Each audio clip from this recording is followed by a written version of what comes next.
time to talk about luxury cruising. From suite so sweet to ship's elite. Come explore the world in style with me on Luxury Cruising, the podcast.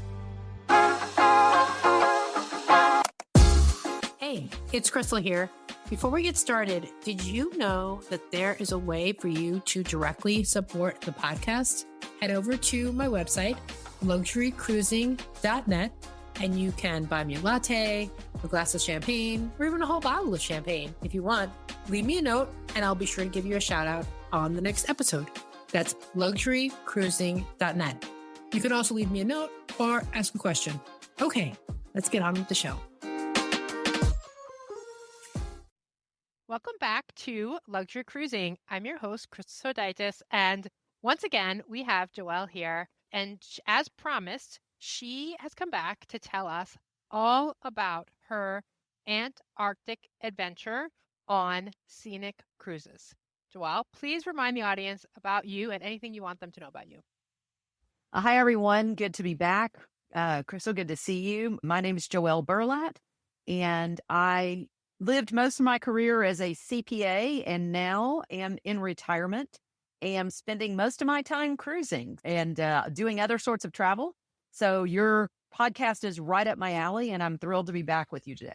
Awesome. Well, I had so much fun talking with you the last time about your cruise in the Icon Suite on Celebrity, and we will definitely link that in the show notes for anybody who wants to take a listen to that.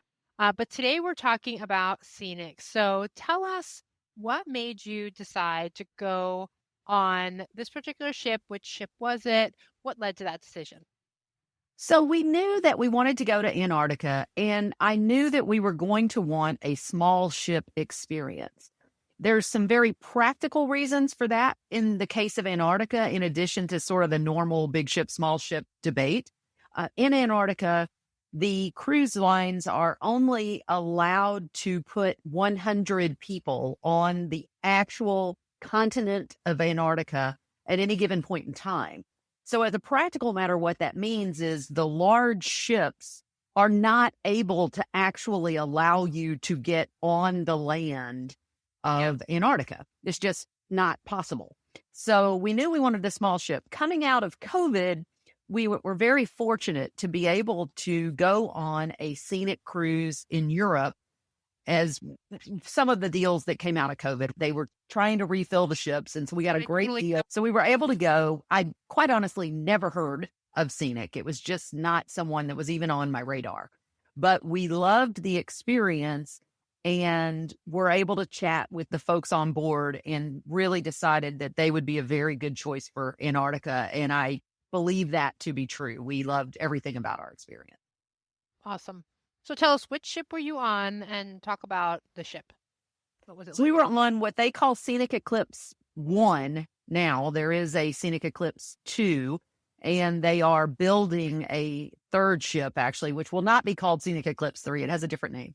But the ship itself looks kind of like a big yacht. I mean, that's what it looks like. The number of passengers it holds, if it's not in Antarctica, is, I think, 220 something.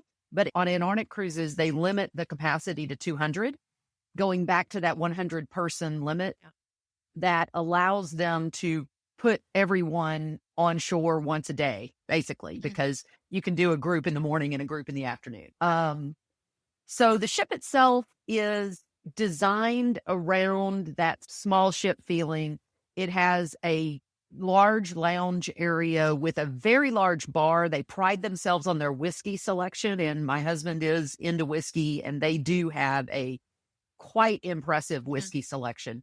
But they also have, of course, all your other spirits. I'm more of a gin girl, so they had quite a few of those as well. So they had a large bar with a lounge area. That's sort of where everything happens. Scenic, interestingly, it started as a land tour company, but then they moved into river cruising, and then they moved into ocean. And so sometimes you do get the feeling that they sort of design some of their processes around the way rivers work, especially when you've only got a couple hundred people. Some of that works out. So we've got the large lounge area with a bar where sort of everything happens. The guest services desk is there, et cetera, et cetera. All the lectures take place in a separate area. They do have a auditorium area. It is very high tech. It has lounge chairs, some of them the footrest, with automated electronic footrests and very impressive video screens that their lecturers use to show you various things. They have a videographer on board so they can show you footage of things. And then obviously there's I guess what you'd call the main dining room. There's another restaurant that is French. There's another restaurant that has a sushi bar. And then there is a Asian fusion portion. And then there's sort of a specialty restaurant that is very small. That's more of an Asian street food kind of concept. So they do have a lot of food concepts. All of them are included. There are no additional charges. You do have to make reservations for any of them besides the main one. Yeah. They guarantee everyone one reservation at least in the various other restaurants. I found that you could usually, if you expressed your desire to do so, you could get into some of the others. The two that are very difficult to get into, and in fact, I didn't even make it on my first cruise, the street food concept, because it is so small, it can be difficult to get into. And then the one thing that annoys me about Scenic, and I'll go ahead and put it on the table, and I ran into their North American head of marketing, and I told him, this really doesn't work for Americans. The company is Australian, and I think sometimes their marketing strategies are designed around Australians. Yeah. They have a chef's table concept. It is apparently very impressive. They make a big deal of it in all their marketing, but it is very, very difficult to get in. And they don't say, oh, and if you get the big suite. I think that's what Americans expect. Tell me the criteria, and if I don't make those criteria, okay, I'm fine, right? Yeah. But they don't do that. But anyway, apparently it's impressive. We've met their head chef a couple of times, who was on Top Chef, the show. Yeah. Wow. Really interesting guy. Love him. And then to keep going with the ship, there's a fitness room. It's a relatively small fitness room, but very modern and up to date and all those good things. One of the really cool things about Scenic is they do have an open bridge, and they really mean it. The bridge is open. Yeah. You can roam in there, chit chat with the staff. They'll tell you if they need to be focused on something nicely. Because it's the bridge, it has windows all the way around. And so you can go in there, and they have little seats below the thing that the navigators sit on. Right. And so you can sit there with binoculars. They give you binoculars in your room. You can sit there with binoculars and look out and look for whales and this, that, and the other. And the naturalists will come hang out up there and help you find things. Wow. Like the bridge is almost like a secondary hangout place.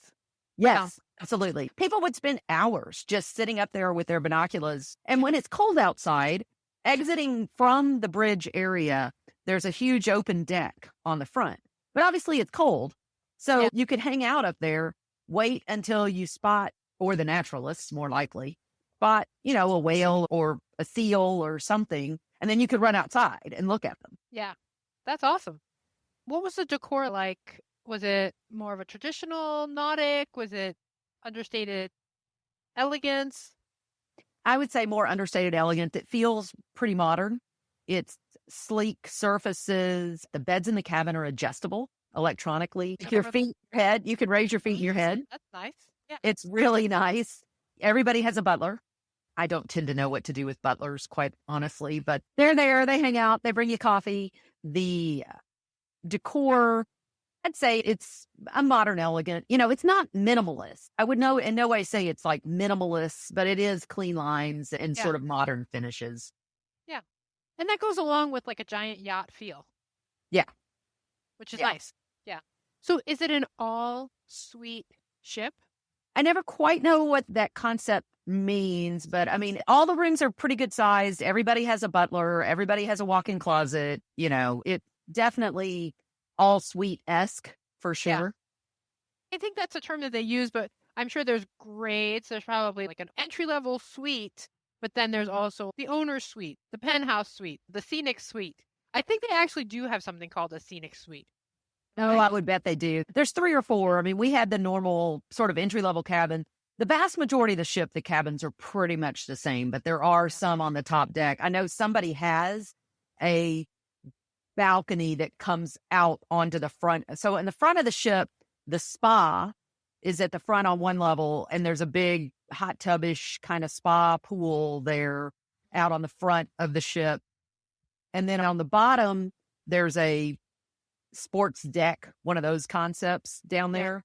But I think on one level in the middle, there is a suite that has a big chunk of the back available to them. Yeah, I bet. I can only imagine the views, especially if it's in the back. Amazing. Absolutely. So you had a butler. Any other amenities come with the room? I mean, there is an espresso machine in the room. The amenities as far as toiletries and all of that are very high end.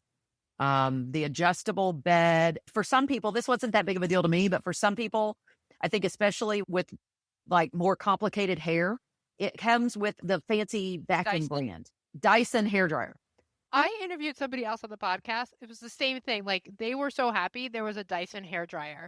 And I guess maybe the blow dryers on most cruise lines are kind of weak, and having like a really powerful, good hairdryer makes a difference. So, well, I would tell you on most cruise, I do dry my hair. It's just not that complicated, but most cruise ships, especially the older ones, the hairdryers are awful.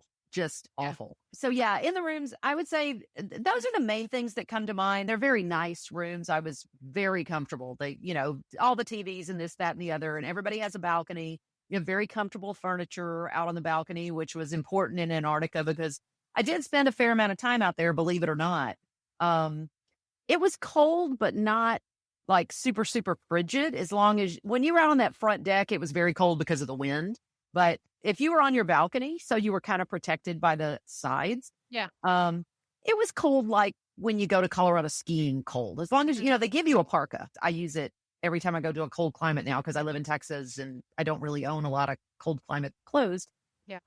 They give you a very nice parka that has a zip out liner so you can take the inside out if you want to and wear just the outside and, et cetera, et cetera. So I'd go out there, and the thing about Antarctica is it's so quiet. So you don't see any other ships. There's just nothing making noise except icebergs and whales. Yeah. And penguins. Aren't penguins really loud too? They are. You don't hear them from the distance. When you get close to the land, sometimes you'll hear them.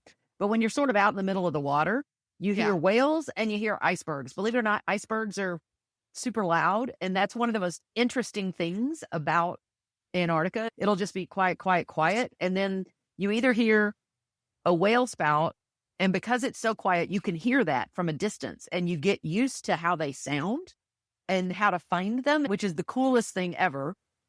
Yeah. And the icebergs start to crack and calve and do their thing, and you hear that. That sounds amazing. It's almost like space. Exactly. Let me tell you, I had high hopes for Antarctica. I thought it was going to be cool. It exceeded my expectation. I'm super glad we did it. I'm very glad we went ahead and did it on a very luxurious line. Not even so much about the luxury, but about the quality of the excursions, the quality of the naturalists. And, we had a person that specifically had a PhD in whales on the ship. Wow. And then another one that had a PhD in history that talked all about the people, Shackelford and all those people. And then we had another one that was a specialist in rocks, like a geologist in Antarctic rocks. Yeah. I mean, I can't believe there are rocks. I thought it was just ice, but I guess there are rocks. No, there's a lot of rocks. Exactly. And then someone gave us a whole lecture about icebergs and, how they behave and the shapes of them and the sizes of them, which, believe it or not, was super interesting. So we learned about all the different penguins and then all the different seals and then all the different icebergs. And so, yeah, it's just so much to learn. Yeah. And having a good naturalist, like, there are certain places where you need that, like Alaska, Antarctica. We went on a cruise. It was a transatlantic, but we were stopping in the Azores. And so there was a naturalist that talked about basically all the different types of sea life in the North Atlantic for people that, were interested in that. Every day there was a different, like, whales or turtles or sharks or whatever. If you can, other than the quiet, like, how would you describe Antarctica? I'm sure it's practically indescribable, but Antarctica is, of course, extraordinarily large. And what most of us are able to see is sort of the northern part, right? We did specifically choose a cruise that it's called below the Antarctic Circle. So they actively made an effort to get below the Antarctic Circle, which was just What kind of a is cool that? thing to do. I'm not even sure what that means. The geographic latitude or longitude, the ones that go around, the one that is sort of the last one before you get to the pole. Oh, okay. So like if people are watching on YouTube, like you're almost going around and underneath. Is that it? It was interesting. It was a lot more rocks than I expected. I guess I kind of expected more to be just ice and snow. But there were several places we landed that we were on dirt. I mean, we're there in the summer, right? But it just didn't occur to me. So we did land a couple of places that we were walking through snow or ice, but a couple places we were on dirt.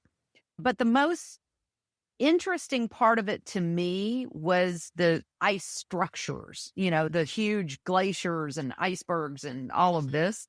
So that's what made it so otherworldly. The land part, to be honest, while I wanted to land, and I think it was very cool that we landed and walked around in Antarctica, it wasn't as different from, other places I've been in the world, I guess I would say. Yeah. Yeah. It's just like a snowy plain or like a gravelly plain. A gravelly plain, a snowy plain, you walk up a big snowy hill, it wasn't as unusual other than maybe a big colony of penguins sitting there. But the animal life was amazing. The icebergs were amazing. To get in a kayak. So one of the cool things about Scenic is they have kayaks and stand-up paddleboards, but I wasn't doing that in Antarctica, but people did it. But they put you in a dry suit. So, and they help you get it on. And I'm not a small girl, they made it happen. So you put on a dry suit so that if you fall in, though they don't intend for you to, but if you do, it's not the end of the world. I did meet one woman on the ship who fell off of a stand-up paddleboard, and she's like, it was cold, but not really terrible. Horrible. So, but they put you in there and they have excursions where you can go out kayaking and to kayak through what they call brash ice, which is sort of this water mixed with big chunks of ice. And you can we kayaked over to another big chunk of ice with some seals sitting on it. And we're, 10 yards from these seals floating around on this big chunk of ice. It's just amazing. And you have this weird sensation, though you're not, right? There's all these ships out here, but you have this weird sensation that you're experiencing this crazy, unusual thing, getting to see all this. And I don't know about you, but I think as someone who travels a lot and did not come up in a privileged circumstance economically, every now and then something kind of hits me and I'm like, I can't believe I'm freaking here. Yeah. The sheer, the vastness of experience can be overwhelming. I can imagine it hits you and it's a little overwhelming. Like, wow, what am I doing here? Yeah, exactly. We also got to take a helicopter. So Scenic has a helicopter on the ship. That's cool. 2 of them, actually. I think there's 2 of them. Yeah. And so we got to take a helicopter. The weather was not conducive for a number of days. And so we were a little worried, but they made it happen. And we flew a helicopter for, I think it was half an hour.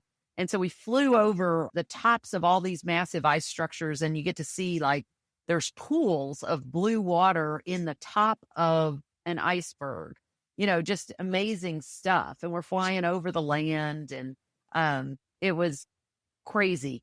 They have a submarine as well. They did not take it out on our particular venture. That would be amazing. And was the helicopter tour and maybe the submarine, if it's running, is that included or is that an additional charge? No, that's the only thing I can think of on the ship other than massages. But generally speaking, that's the only thing that's an extra charge. And it isn't cheap. I'm sure not. But, it's also a once in a lifetime kind of a thing. It's you're spending quite a bit of money to get down there. That last, whatever it is, $100, $1,000 to not take that excursion, it almost seems like, no, we're not going to, you're almost nickel and diming yourself, right? You go on a cruise, you go on this ultra luxury cruise line, in some ways to avoid being nickel and dimed, don't do that to yourself. Right. And my recollection is it was about $800. Yeah. By the time you've spent everything you've spent to book this cruise, fly to Buenos Aires, et cetera, I wouldn't have let price stop me. Ran into some people that didn't do it just because the concept of a helicopter kind of freaked them out. Okay, that's fair. But I would not do it because of the money. Yeah, exactly. So let me just touch on this because you mentioned you flew down to Buenos Aires. Because I know there are some itineraries where you can avoid the Drake Passage or it's less time through the Drake Passage. How was your Drake Passage experience, and did Scenic do anything to maybe help with that? So we flew to Buenos Aires, and then Scenic chartered a plane from Buenos Aires to Ushuaia, and then we went from there. So we did traverse the Drake Passage. I am fortunate enough that I do not experience, knock on wood, I never experienced seasickness. That said, our passage was not that bad. The captain said that on a scale of 1 to 10, as far as the experience that is the Drake Passage, we were maybe a 3. We had one night where they wrapped all the glassware, that kind of thing. Yeah. But generally speaking, it wasn't bad at all. I talked to a few of the crew about it, and they said that they feel like that gets a little bit overblown. Not that it can never be bad, but it can be bad anywhere. You can get in a storm anywhere. They feel like that gets a little bit overstated, but I can't say for sure, but our experience was not bad at all. Scenic, to my knowledge, does not do the version where you fly over the Drake Passage. The downside of that is that flights there can be iffy at best. Yeah, I'm sure they can get canceled just as easily, and then you're missing out on some days on the ship. Right, exactly. Kind of is what it is. But yeah, we didn't think it was bad. And it was really neat to have those couple of days going down, because when you've only got 200 people, it was really nice to have some time to get to know people. Where everybody was kind of hanging out. One thing I did not mention that the ship has is a lounge area on the back of the ship with another observation deck that is specifically a tea lounge. It has a whole bunch of different kinds of tea, like super fancy tea, and a library. So they have all sorts of books about Antarctica. They have some other random books, but then they have comfy chairs, and you can access the front deck from there. Yeah. But so between hanging out in the bar and hanging out back there, you get to meet some people. I love that. And the ship this size and this type of itinerary, the vast majority of people are going to have similar interests. They're probably mostly going to be cruisers. You might get some people who have never cruised before, but probably the majority have been on a cruise, I would guess. And you're going to get people who, especially on Scenic, appreciate being on a luxury cruise and are interested in Antarctica and all that it has to offer. So you automatically have topics of discussion with people. So it opens a door so that you can get to know. And then when you come back, once you get to Antarctica, what did you do? We saw this whale. We went on that excursion. I fell off the, stand-up paddleboard. And you create community and relationships. And that's one of the greatest things about cruising and cruisers is that we're really nice people. Well, and this group was really interesting because the company is based in Australia. There's a large number of Australians and New Zealanders. Yeah. So I would say it was probably 40 to 50% US, and the balance was all Australian/New Zealanders. Wow. That's fun too. That was very fun because, Australia and New Zealand are high on my list to travel to. And so I was able to get some recommendations of places to go. I took a lot of notes. But yes, a lot of it in the evenings was exactly what you just said. What did you see today when you were out on your excursions? And show me the footage of your sea lion that faced you on your zodiac. Show me the footage of your penguin that tried to bring you a rock, whatever. Yeah. Oh, that reminds me of another question I had for you, because you were talking about how there was a videographer on board. So did they offer a video compilation, photography package? I mean, I'm sure that we can all take pictures on our phones and maybe even high-end cameras, but when the professionals do it, was there an ability to get, and did they capture it, and could you take it home?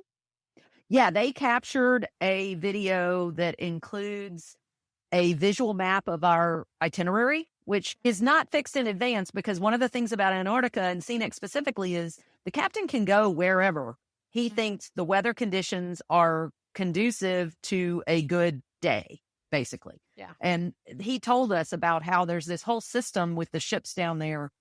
They sort of have to radio in to somebody central of where they want to go, and they negotiate amongst themselves at who's going to go where. But the captain can go wherever they want, so you don't entirely know exactly where you're going to go beforehand. Yeah.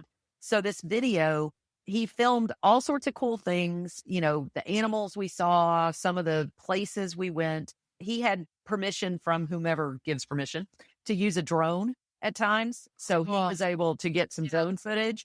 One of the things that was specific to our cruise, which was super cool, is the Scenic Eclipse 1 and the Scenic Eclipse 2 wound up coming nose to nose. Wow, that is cool. And one of them gave one of them some wine, and the other one gave the other one they needed to hand off some kind of medical equipment. But we were the provider of the medical equipment and the recipient of the wine. So awesome. But Awesome. Yeah. They did this really cool video, and it was free. It just showed up in your email when you got home. Beautiful. Wow, that is so cool. It's like the world's best souvenir, right? Yeah. Recently, I panicked that I'd retired, and was it in my old email account, and did I somehow lose it, blah, blah, blah. Yeah. But it turns out I still had it. I have it in my Google Photos account now, but there's a way to get to it for quite a long time. That's awesome. That's amazing. Fantastic. Anything else about this trip that you wanted to be sure to cover, you wanted people to know about, whether it's Scenic or Antarctica? Other things about Scenic that I thought were really cool. Number one, they were really careful that everybody, including some people with a little bit of mobility issues, were able to get on the land. So they assigned multiple crew members to help folks that needed help to get into the zodiacs and get them onto the land.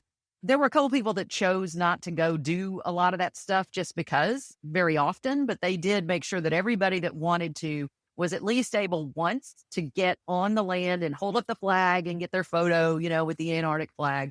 The other really cool thing they did is they had an event for those of us that Antarctica was our seventh continent. Oh, wow. That is awesome.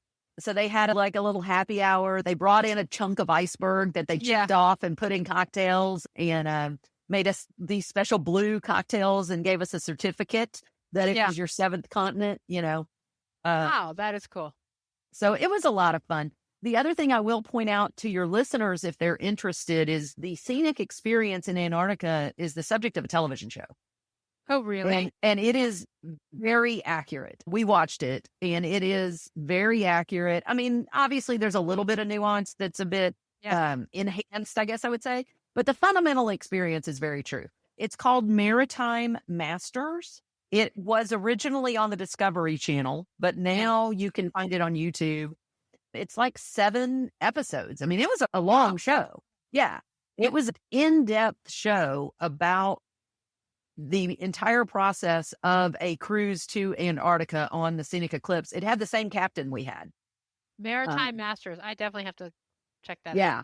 So if anyone is curious about the experience of going to Antarctica generally, it would show you any small expedition ship, right? Yeah. I assume a lot of it is somewhat similar. But then the Scenic Experience specifically is the subject of this entire television show that is really quite well done. Wow. I have to check that out. Well, that sounds amazing. Now, the last time you were on the show, you said that your definition of luxury was getting things without having to ask for it and not waiting in line. Did this cruise meet that definition of luxury for you? Oh, yeah, absolutely. They did such a good job. I mean, they only had 200 people to manage, right? But they still did such a good job managing everybody, especially, when you're in a place that's a expedition destination, right? You're going to be very focused on how do they manage the process of the expedition part, the expeditions, right? How do I get on the zodiacs? Do I get to do all the things that I think I want to do?